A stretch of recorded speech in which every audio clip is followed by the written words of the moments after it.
الحمد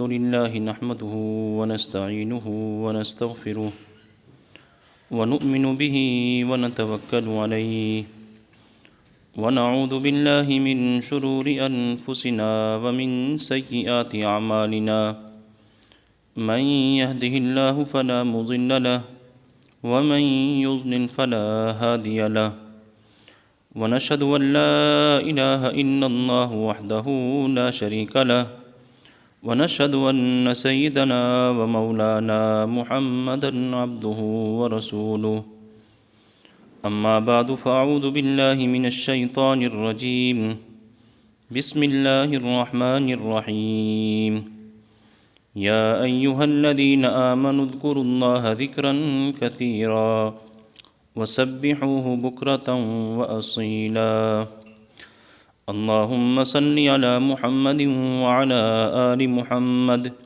كما صليت على إبراهيم وعلى آل إبراهيم إنك حميد مجيد اللهم بارك على محمد وعلى آل محمد كما باركت على إبراهيم وعلى آل إبراهيم إنك حميد مجيد۔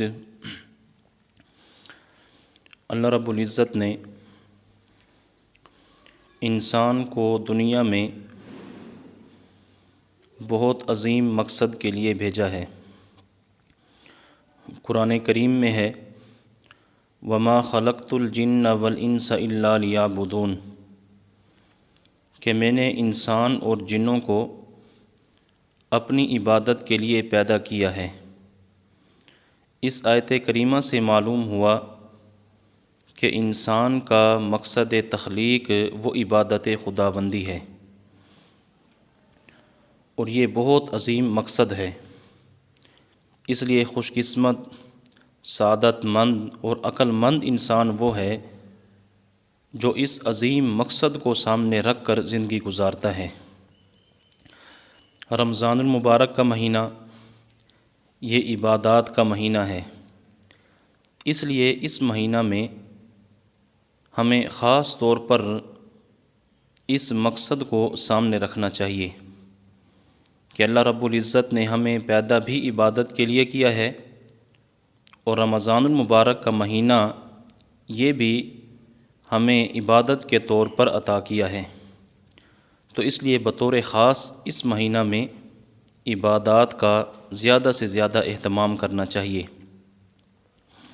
اور رمضان المبارک میں پھر ایک ایک نیکی، ایک ایک عمل کا اجر بہت زیادہ مقدار میں بڑھا دیا جاتا ہے۔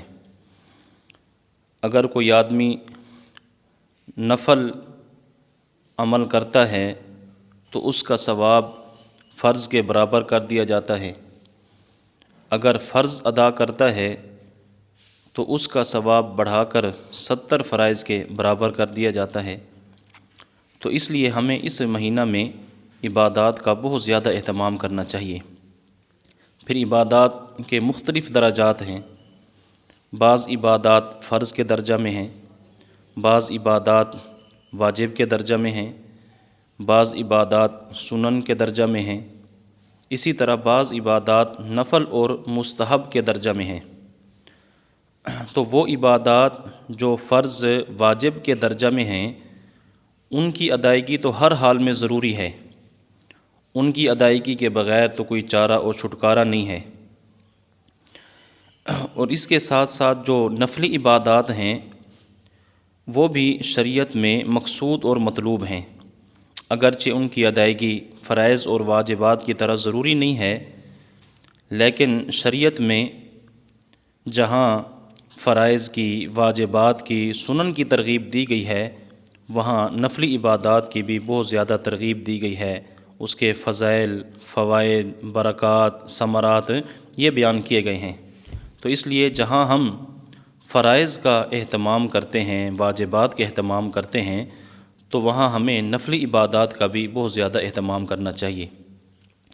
پھر نفلی عبادات تو کئی طرح کی ہیں، ان میں سے ایک بہت اہم جو عبادت ہے وہ ذکر اللہ ہے۔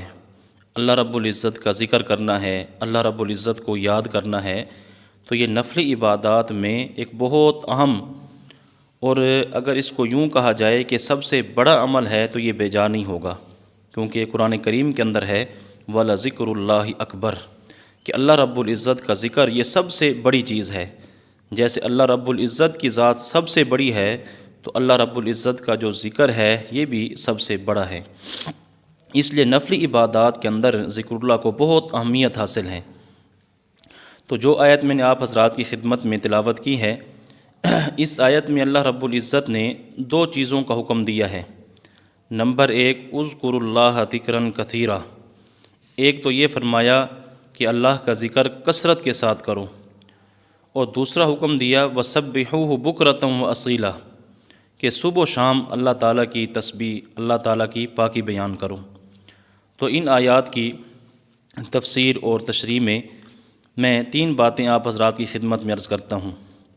نمبر ایک، ذکر اللہ کی اہمیت، نمبر دو، ذکر اللہ کی فضیلت، اور نمبر تین، صبح و شام کی خاص تسبیحات۔ ان میں سب سے پہلی بات ہے ذکر اللہ کی اہمیت۔ جہاں تک ذکر اللہ کی اہمیت کا تعلق ہے تو اس کا اندازہ اس بات سے لگایا جا سکتا ہے کہ جنت کے 8 دروازے ہیں، ان میں سے ایک دروازہ خاص وہ ذاکرین کے لیے ہے، جس سے ذاکرین ہنستے مسکراتے ہوئے جنت کے اندر داخل ہو جائیں گے۔ تو اس سے اندازہ کریں کہ ذکر اللہ کی کتنی اہمیت ہے کہ اللہ رب العزت نے جنت کے 8 دروازوں میں سے ایک دروازہ وہ ذاکرین کے لیے مختص فرما دیا ہے۔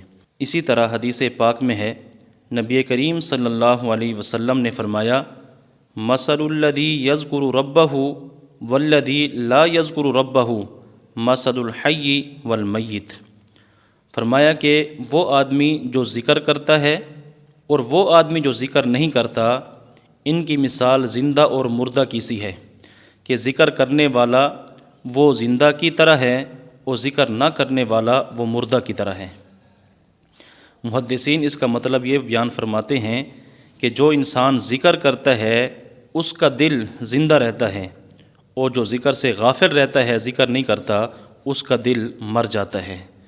تو اس سے بھی ذکر کی اہمیت معلوم ہوتی ہے کہ ذکر کرنے سے انسان کا بدن، انسان کا دل وہ زندہ رہتا ہے، اور ذکر نہ کرنے کی وجہ سے انسان کا دل وہ مردہ ہو جاتا ہے۔ اسی طرح حدیث پاک میں ہے، نبی کریم صلی اللہ علیہ وسلم نے فرمایا، لیس یتحسر اہل الجنت الا ساعۃ مرت بہم لم یذکروا اللہ تعالی فیہا، کہ اہل جنت کو جنت میں جانے کے بعد کسی بھی چیز کا افسوس اور دکھ نہیں ہوگا سوائے اس گھڑی اور لمحے کے جو دنیا میں اللہ تعالیٰ کے ذکر کے بغیر گزری ہو۔ اب دیکھیں، اہل جنت جب جنت میں چلے جائیں گے تو وہاں سب کچھ مل جائے گا، جنت بھی مل گئی، جنت کی نعمتیں بھی مل گئی، اللہ تعالیٰ کا دیدار بھی نصیب ہو گیا، اللہ تعالیٰ کی رضا بھی حاصل ہو گئی، لیکن ان سب کے باوجود ان کو اس لمحے پر، اس گھڑی پر ان کو افسوس ہوگا جو دنیا کے اندر اللہ تعالیٰ کے ذکر کے بغیر گزری ہیں۔ تو اس سے معلوم ہوا کہ ذکر اللہ اس کی بہت زیادہ اہمیت ہے۔ دوسری بات، ذکر اللہ کی فضیلت۔ ذکر اللہ کے فضائل تو احادیث مبارکہ کے اندر بہت کثرت کے ساتھ آئے ہیں، تو ان میں سے بطور نمونہ کے میں 2-4 حدیثیں آپ حضرات کی خدمت میں عرض کرتا ہوں۔ سب سے پہلے ایک حدیث قدسی ہے، نبی کریم صلی اللہ علیہ وسلم کا فرمان ہے، اللہ رب العزت ارشاد فرماتے ہیں کہ میں بندے کے ساتھ ویسا معاملہ کرتا ہوں جیسا وہ میرے ساتھ گمان رکھتا ہے، اور جب وہ مجھے یاد کرتا ہے تو میں اس کے ساتھ ہوتا ہوں۔ چنانچہ اگر وہ مجھے تنہائی میں یاد کرے تو میں بھی اسے تنہائی میں یاد کرتا ہوں، اور اگر وہ مجھے مجمع میں یاد کریں تو میں اس سے بہتر مجمع یعنی فرشتوں کے مجمع میں اسے یاد کرتا ہوں، اور اگر وہ میری طرف ایک بالشت متوجہ ہوتا ہے تو میں اس کی طرف ایک ہاتھ متوجہ ہوتا ہوں، اور اگر وہ میری طرف ایک ہاتھ متوجہ ہو تو میں اس کی طرف 2 ہاتھ متوجہ ہوتا ہوں، اور جب میرا بندہ میری طرف چل کر آتا ہے تو میں اس کی طرف دوڑ کر آتا ہوں، یعنی میری رحمت دوڑ کر اس کی طرف متوجہ ہوتی ہے۔ تو اس سے اندازہ کریں کہ ذکر اللہ کی کتنی بڑی فضیلت ہے کہ اگر انسان اللہ تعالیٰ کو یاد کرے تو اللہ تعالیٰ بھی انسان کو یاد کرتے ہیں۔ اور اس کی دو ہی صورتیں ہیں، یا تو آدمی ذکر کرتا ہے انفرادی طور پر الگ بیٹھ کر تنہائی میں ذکر کرتا ہے، یا پھر انسان ذکر کرتا ہے مجلس کے اندر اجتماعی طور پر، تو جو بھی صورت ہو وہ فائدے سے خالی نہیں ہے۔ اگر تنہائی میں بیٹھ کے یاد کرتا ہے تو اللہ رب العزت بھی تنہائی میں اسے یاد کرتے ہیں، اگر مجمع کے اندر ذکر کرتا ہے تو اللہ رب العزت فرشتوں کے مجمع کے اندر اس بندے کو یاد کرتے ہیں، اس کا تذکرہ کرتے ہیں۔ اسی طرح حدیث پاک میں ہے، نبی کریم صلی اللہ علیہ وسلم نے فرمایا، ما عمل آدمی عملا انجا لہ من عذاب القبر من ذکر اللہ، کہ اللہ تعالیٰ کے ذکر سے بڑھ کر کسی آدمی کا کوئی عمل عذاب قبر سے بچانے والا نہیں ہے۔ یعنی جتنی جلد ذکر اللہ یہ انسان کو قبر کے عذاب سے بچاتا ہے، اتنا کوئی اور عمل نہیں ہے کہ جو آدمی کو بہت جلد قبر کے عذاب سے بچائے۔ تو قبر کے عذاب سے سب سے جلدی بچانے والا جو عمل ہے وہ اللہ رب العزت کا ذکر کرنا ہے۔ باقی ذکر کرنا کتنا ہے، اللہ رب العزت فرماتے ہیں اذکروا اللہ ذکرا کثیرا، کہ کثرت کے ساتھ میرا ذکر کرو۔ ایک حدیث پاک میں ہے، ایک صحابی نے عرض کیا، یا رسول اللہ، کہ یوں تو شریعت کے احکام بہت سارے ہیں، لیکن مجھے کوئی ایسا عمل بتلا دیجئے جس کو میں اپنا مشغلہ اور اپنا دستور بنا لوں۔ تو نبی کریم صلی اللہ علیہ وسلم نے فرمایا، لا یزال لسانک رطبا من ذکر اللہ، تمہاری زبان ہر وقت اللہ رب العزت کے ذکر سے تر رہے، تم ہر وقت اللہ رب العزت کے ذکر سے رطب اللسان رہو۔ تو دیکھیں نبی کریم صلی اللہ علیہ وسلم نے اس میں بتلا دیا کہ ذکر اللہ کتنا کرنا ہے۔ اور قرآن کریم کے اندر اللہ رب العزت فرماتے ہیں، الذین یذکرون اللہ قیاما وقعودا وعلی جنوبہم، کہ عقل مند لوگ وہ ہیں جو چلتے پھرتے بیٹھتے لیٹتے اللہ رب العزت کا ذکر کرتے ہیں۔ تو اللہ رب العزت نے جو ذکر کثیر کا حکم دیا ہے، اس کی بہترین تفسیر یہ ہے کہ آدمی چلتے پھرتے بیٹھتے اٹھتے لیٹتے ہر وقت اللہ رب العزت کا ذکر زبان سے کرتا رہے، یعنی ہر وقت وہ ذکر اللہ کے اندر مشغول رہے۔ اسی طرح اگلی آیت میں اللہ رب العزت نے حکم دیا، وَسَبِّحُوهُ بُكْرَةً وَأَصِيلًا، کہ صبح و شام اللہ تعالیٰ کی تسبیحات، اللہ تعالیٰ کی پاکی بیان کرو۔ تو صبح و شام کی جو دعائیں ہیں، جو اذکار ہیں، وہ ساری کی ساری چیزیں اس کے اندر شامل ہیں۔ تو ان میں سے چند خاص تسبیحات میں آپ حضرات کی خدمت میں عرض کرتا ہوں کہ کون سی تسبیحات ہیں جن کا ہمیں بہت زیادہ اہتمام کرنا چاہیے۔ سب سے پہلی چیز ہے لا الہ الا اللہ، یہ کلمہ طیبہ کی جو تسبیح ہے، ایک تو صبح و شام آدمی کو اس کا اہتمام کرنا چاہیے۔ حدیث پاک میں ہے، نبی کریم صلی اللہ علیہ وسلم نے فرمایا، افضل الذکر لا الہ الا اللہ، کہ اذکار میں سب سے جو افضل ذکر ہے وہ لا الہ الا اللہ ہے۔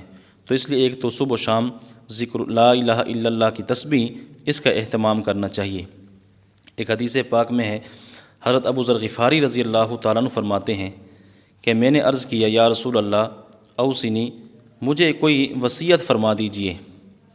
تو نبی کریم صلی اللہ علیہ وسلم نے فرمایا کہ اذا عملت سیئۃ فاتبعها حسنۃ، کہ جب بھی تم سے کوئی برائی سرزد ہو جائے، کوئی گناہ ہو جائے، تو بطور کفارہ کے فوراً اس کے بعد کوئی نیک عمل کرو، تاکہ وہ نیک عمل اس برائی کو مٹا دے۔ حضرت ابو ذر غفاری فرماتے ہیں کہ میں نے عرض کیا، یا رسول اللہ، کیا لا الہ الا اللہ یہ بھی نیکیوں میں شامل ہے؟ تو نبی کریم صلی اللہ علیہ وسلم نے فرمایا، ہی افضل الحسنات، یہ تو ساری نیکیوں میں سب سے افضل نیکی ہے۔ تو اس لیے لا الہ الا اللہ یہ افضل الذکر بھی ہے اور یہ افضل الحسنات بھی ہے۔ اس لیے صبح و شام آدمی کو ایک تو لا الہ الا اللہ کی تسبیح کا اہتمام کرنا چاہیے۔ اور دوسری چیز دوسری تسبیح وہ ہے سبحان اللہ و بحمدہ سبحان اللہ العظیم۔ یہ جو تسبیح ہے یہ ملائکہ کی تسبیح ہے۔ اللہ رب العزت کے ملائکہ ہر وقت ذکر اللہ کے اندر مصروف رہتے ہیں، تو ان کی تسبیح سبحان اللہ و بحمدہ سبحان اللہ العظیم۔ صحیح بخاری کی جو آخری حدیث ہے، امام بخاری رحمۃ اللہ علیہ نے جس پر اپنی بخاری شریف کو ختم کیا ہے، وہ یہی حدیث ہے۔ نبی کریم صلی اللہ علیہ وسلم نے فرمایا کلمتانی خفیفتانی، کہ دو کلمے ایسے ہیں خفیفتانی علی اللسان، جو زبان پر بہت ہلکے پھلکے ہیں، ثقیلتانی فی المیزان، میزان کے اندر بہت بھاری ہیں، ترازو میں بہت وزنی ہیں، حبیبتانی الی الرحمن، اور رحمان کو بہت زیادہ محبوب ہیں۔ وہ کون سے ہیں؟ فرمایا سبحان اللہ و بحمدہ سبحان اللہ العظیم۔ تو دوسری تسبیح صبح و شام جس کا اہتمام کرنا ہے وہ ہے سبحان اللہ و بحمدہ سبحان اللہ العظیم۔ اسی طرح تیسری تسبیح وہ تیسرا کلمہ ہے سبحان اللہ والحمد للہ ولا الہ الا اللہ واللہ اکبر ولا حول ولا قوۃ الا باللہ العلی العظیم۔ تیسرا کلمہ، یہ جو کلمات ہیں یہ بہت عمدہ کلمات ہیں۔ نبی کریم صلی اللہ علیہ وسلم نے فرمایا کہ جن چیزوں پر سورج طلوع ہوتا ہے، جہاں جہاں تک سورج کی روشنی پہنچتی ہے، فرمایا ان تمام چیزوں میں مجھے یہ کلمات سب سے زیادہ محبوب ہیں۔ یعنی دنیا جہان سے یہ کلمات نبی علیہ الصلوۃ والسلام کو سب سے زیادہ محبوب تھے۔ اس لیے ایک یہ ہے کہ تیسرے کلمے کی تسبیح کا اہتمام کرنا چاہیے۔ اور چوتھی چیز ہے کہ آدمی کثرت کے ساتھ استغفار کرے، صبح و شام ایک ایک تسبیح استغفار کی کرے، کہ استغفار کرنے کی وجہ سے انسان کے گناہ معاف ہوتے ہیں۔ قرآن کریم میں استغفروا ربکم انہ کان غفارا، کہ تم اپنے رب سے بخشش طلب کرو، استغفار کرو، کیونکہ وہ تمہارے گناہوں کو بخشنے والا ہے۔ تو صبح و شام ایک ایک تسبیح استغفار کی کرنی چاہیے۔ اور نمبر 5 درود شریف کی تسبیح، اس کا بہت زیادہ اہتمام کرنا چاہیے۔ درود شریف اس کا تعلق نبی علیہ الصلوۃ والسلام سے محبت، نبی علیہ الصلوۃ والسلام سے عشق اور عقیدت کی وجہ سے ہے۔ جس آدمی کے دل میں نبی علیہ الصلوۃ والسلام کی محبت ہوگی، آپ کا عشق ہوگا، آپ کی عقیدت ہوگی، وہ بندہ زیادہ سے زیادہ نبی علیہ الصلوۃ والسلام پر درود شریف پڑھے گا۔ اور اس کے فضائل تو بہت زیادہ ہیں۔ میں ایک بات آپ کی خدمت میں عرض کرتا ہوں، نبی کریم صلی اللہ علیہ وسلم نے فرمایا کہ قیامت کے دن تم میں سب سے زیادہ میرے قریب وہ شخص ہوگا جو دنیا میں کثرت سے میرے اوپر درود پڑھتا ہوگا۔ جو انسان دنیا میں کثرت سے نبی علیہ الصلوۃ والسلام پر درود بھیجے گا تو وہ قیامت کے دن نبی علیہ الصلوۃ والسلام کے قریب ہوگا۔ تو دیکھیں درود شریف کی کتنی بڑی فضیلت ہے کہ آدمی کو نبی علیہ الصلوۃ والسلام کا قرب نصیب ہوگا۔ تو ذکر اللہ کے حوالے سے میں نے 3 باتیں آپ حضرات کی خدمت میں عرض کی ہیں۔ نمبر 1 ذکر اللہ کی اہمیت، نمبر 2 ذکر اللہ کی فضیلت، اور نمبر 3 ذکر اللہ کی خاص تسبیحات۔ اللہ تعالیٰ سے دعا ہے کہ اللہ تعالیٰ مجھے بھی آپ کو بھی ان باتوں پر عمل کرنے کی توفیق عطا فرمائے۔ وآخر دعوانا ان الحمد للہ رب العالمین۔